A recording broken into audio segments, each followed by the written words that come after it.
My name's Chris, and welcome to the Nimbus Marketing Podcast. In this episode, we'll go over a logo concept video that I sent to our client in Vegas.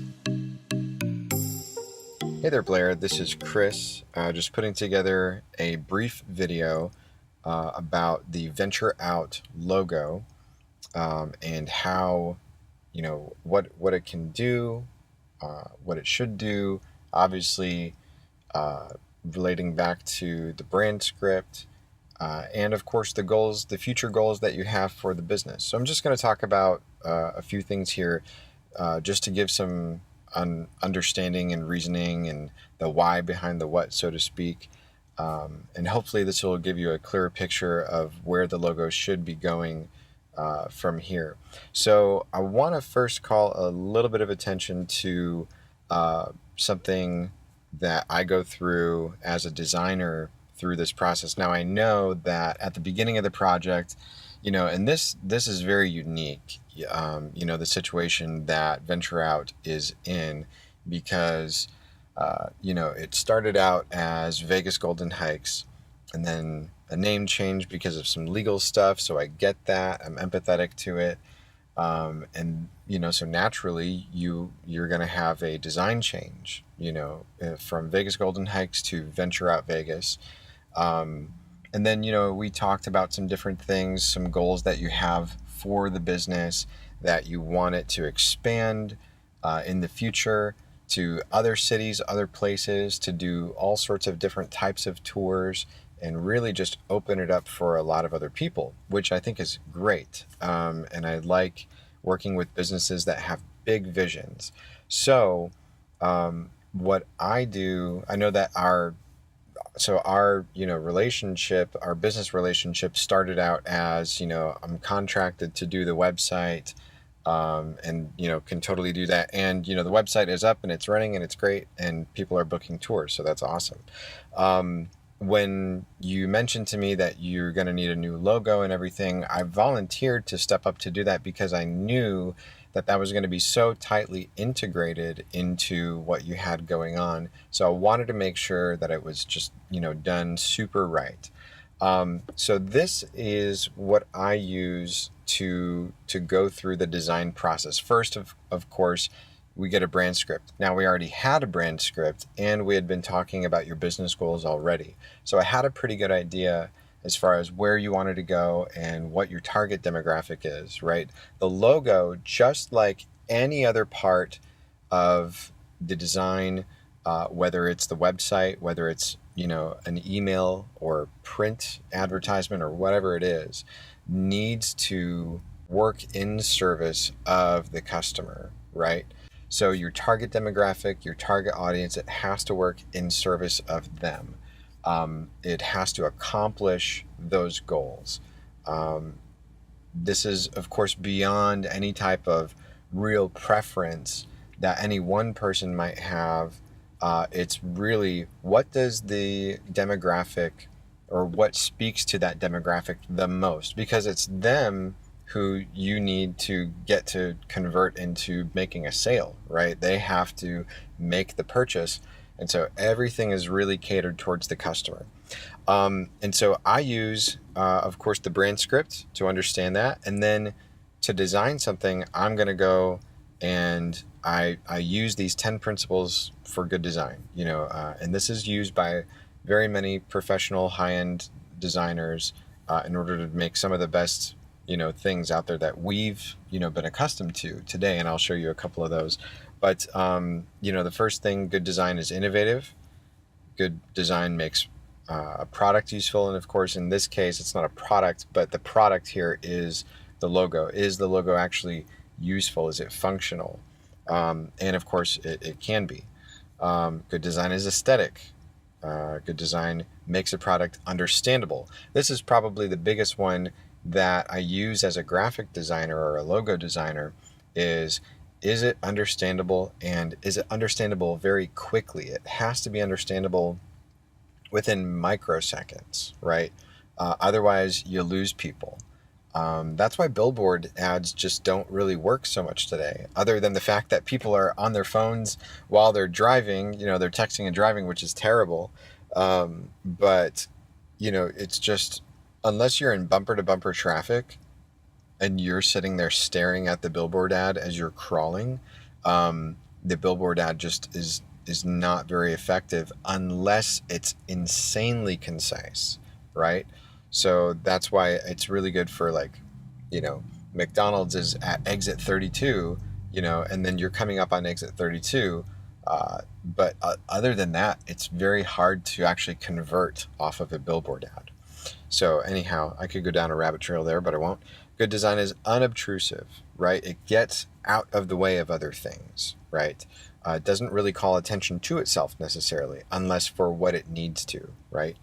Good design is honest. Good design is long-lasting. That's an important one. We'll talk about that here in just a second. And then good design is thorough down to the last detail. Environmentally friendly, that doesn't apply here, obviously. This is talking about physical products, but this one here is probably one of the most important ones, which is good design is as little design as possible, right? And the difference between design and art is design is understood, where everybody will look at a design and could walk away saying basically the same thing about it. Art is something that is to be interpreted, right? So art is subjective, not objective, meaning 10 people could look at a piece of art and they could say 10 different things about it. And that's fine because it's art. Nobody needs to say the same thing about that piece of art, whether it's music, visual art, or whatever. But design, everybody should say the same thing about it because it's so clearly put together, so carefully and clearly put together. So let's take a look at some of these things that we have here. I know that you had gone out to Fiverr just to get some sampling of, like, what can some other people put together, and does it work? So, and that's cool. Just a note on Fiverr or online design websites, because I used to put my stuff up on Fiverr.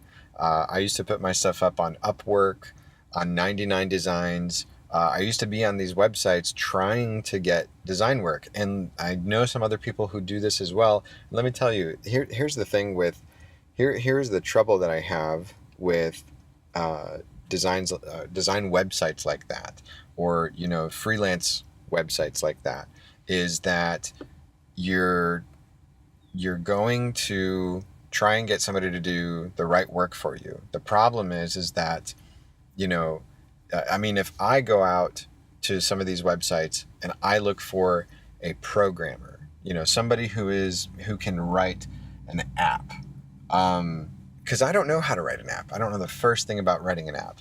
I'm trusting that these people know. So I could be wrong, by choosing them. I could be right, who knows?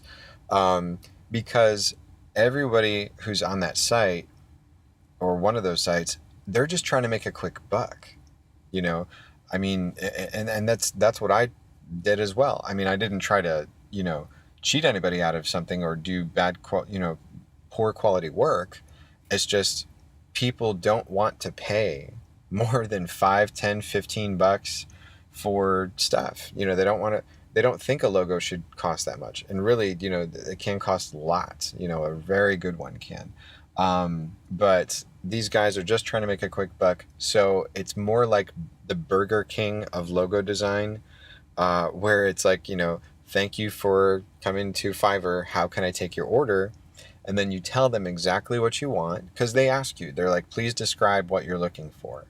And they're just going to make everything according to exactly what you say. The problem is that is more than likely not what's appropriate, and probably not the best set of decisions for that design. That's probably not going to reach your audience the best. It's probably not going to have your audience respond the best.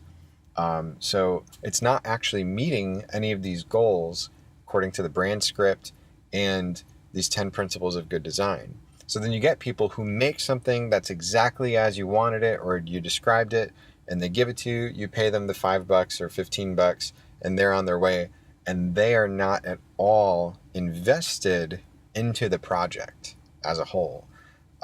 They're just here to make a quick buck, and they're done. So let's take a look at some of these here.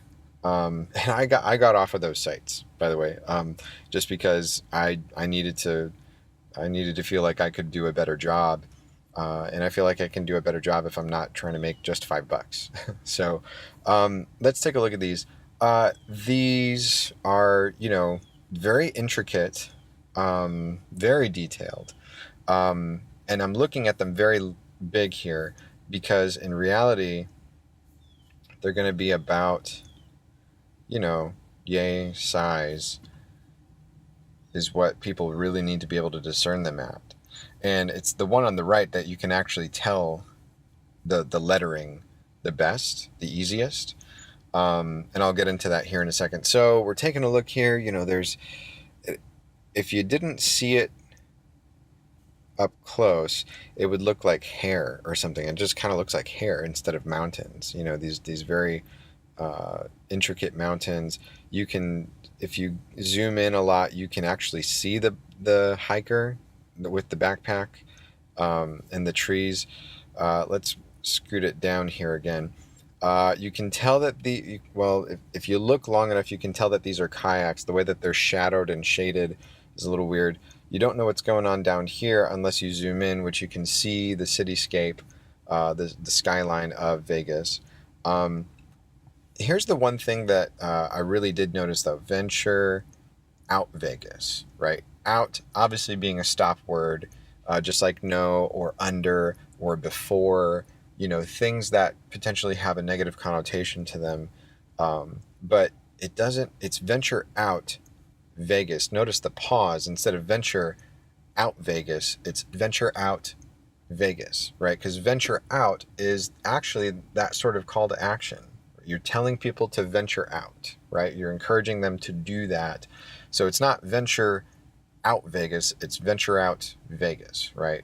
And this, I'm assuming it's the same designer. So in the center example, they did the same thing here. They put venture out Vegas, and they separated the city from everything else. So it looks like almost like two designs put together in one. You can see a lot more clearly the trees here, but there's just so much going on. And then this one actually got the arrangement correct, venture out, and then Vegas they put with some stars so that you can tell you could interchange cities if you needed to, which I know that you're planning to. But there's just like way too much going on here, way too much happening. If it was that, you could still read venture out Vegas, but there's just so much, you can't even see the city now. And you can barely tell who this little guy is at the bottom or what it is. Obviously it's a kayaker if you zoom in, but you can't tell, that small. You would have to actually know, on a day-to-day basis, you would have to be interacting with this brand to really tell some of these things. So it's not, if these things are not understandable within microseconds, then it's art. It's not design. And really, that's what these are. These are just pieces of art. They're not designs. They're not logos, really. They're just pieces of art, which is okay. I could see some of these being like a poster or something. I can actually see this middle one being a poster. I could see this right one maybe being like a sticker that you put on a car or something. I don't know about this one here, like maybe a coaster or something, drink coaster, but because it's round, but none of these are actually logos. That's the problem with them. They're not logos. They're just artworks, So let's kind of go to what is a logo, right? So we talked about these principles of good design, which are, again, followed by some of the best designers. And even if they don't know of these 10 principles of design, they use them, though, in their designs. Some of the longest lasting logos you can see here, Pepsi, they had a very simple logo to begin with. you know.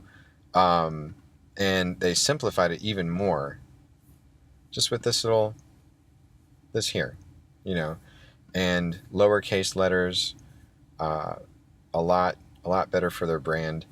Nike, I mean, that has not changed in however long. It's crazy, you know, but it's long lasting. It's understandable. It's out of the way. It's unobtrusive, you know. But let's go to something a little more in your niche, right? So even Islands of Adventure.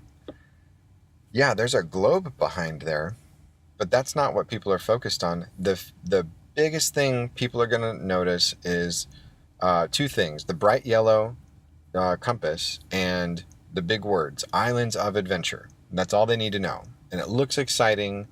It looks like it's going somewhere. Uh, Even somebody actually just, put this as an icon. Islands of Adventure. Boom. Big yellow. That's all they need to know. That's the only thing people look at, you know. And here it is in an actual physical sign, which is actually super cool to be quite honest. But it's still the same thing. Big yellow compass, big red words, Islands of Adventure. That's all they, very quickly understood.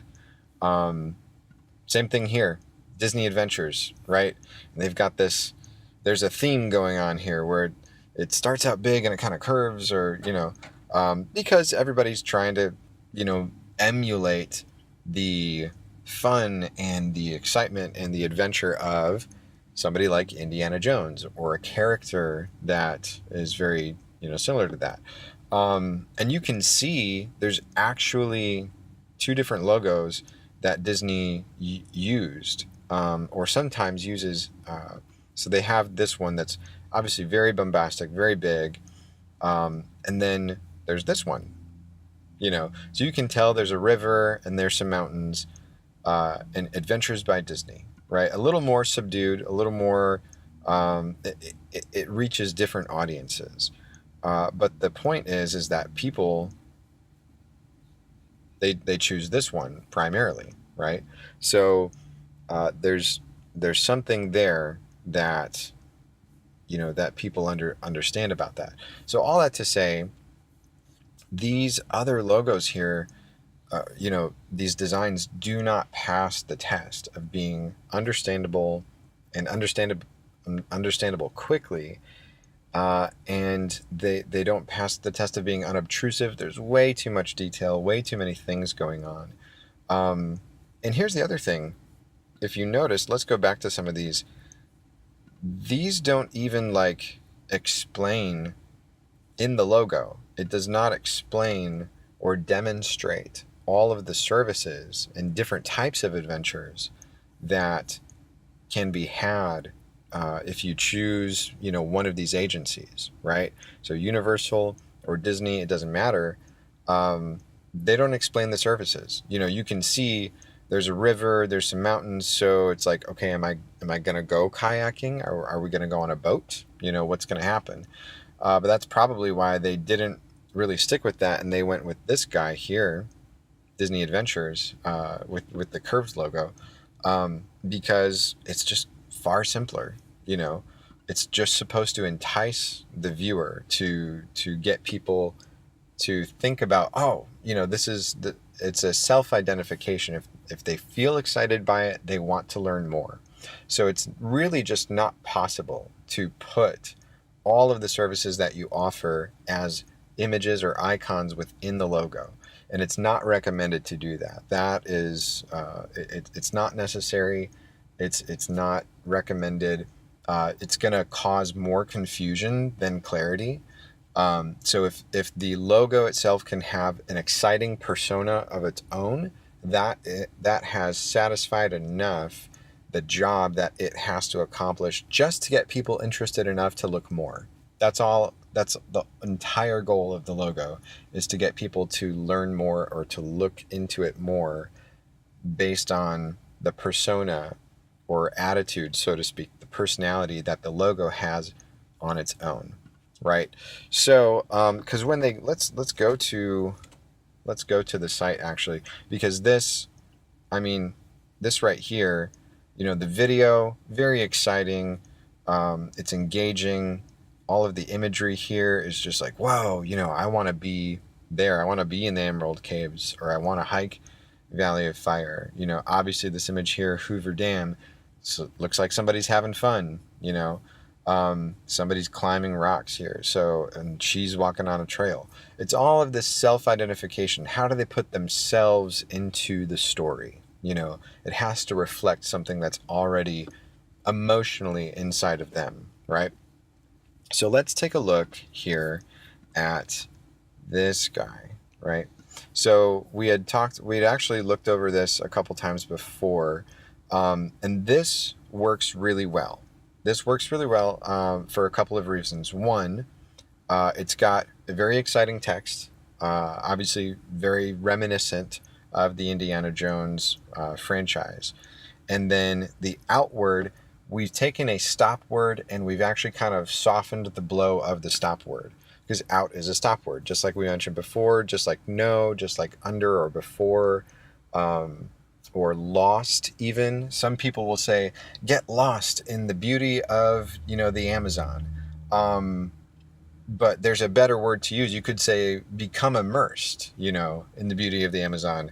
Rather than lost, because lost, nobody wants to feel loss. The sense of loss is not good, right? So we've taken a stop word here and we've softened the blow by making it a little handwritten, not so much cursive, but definitely handwritten here, which is fine because the word venture is leaning to the right. The word out is also leaning to the right. So it's actually sort of implying a direction, forward-looking direction. And then we've got the very familiar Vegas sign here, obviously with the word Vegas there. So we know that somewhere either above or beneath, these venture out words can be an interchangeable city, right? So you've got Vegas here today, but you could have venture out Fort Lauderdale, or venture out Everglades, or venture out, whatever it could be, San Diego. It could be venture out Cairo, and you could have the pyramids. Who knows? The point is that it accomplishes its goal and its job. The logo has a job to do, and that's just to get people to feel excited enough to look more. It doesn't list any services.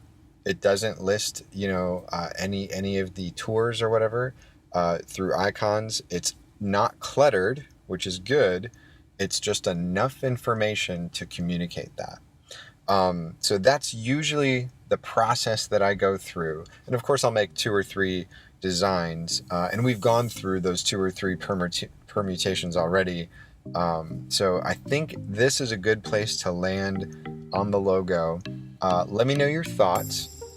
And we'll definitely discuss this more as we get closer to launching this. Looking to take your marketing to the next level? Schedule a free consult by going to our website at wearenimbus. That's wearenimb.us.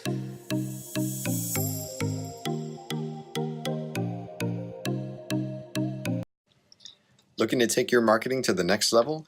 Give us a call. Start again. Looking to take your marketing to the next level? Schedule a call on our website at wearenimbus. That's I need a teleprompter.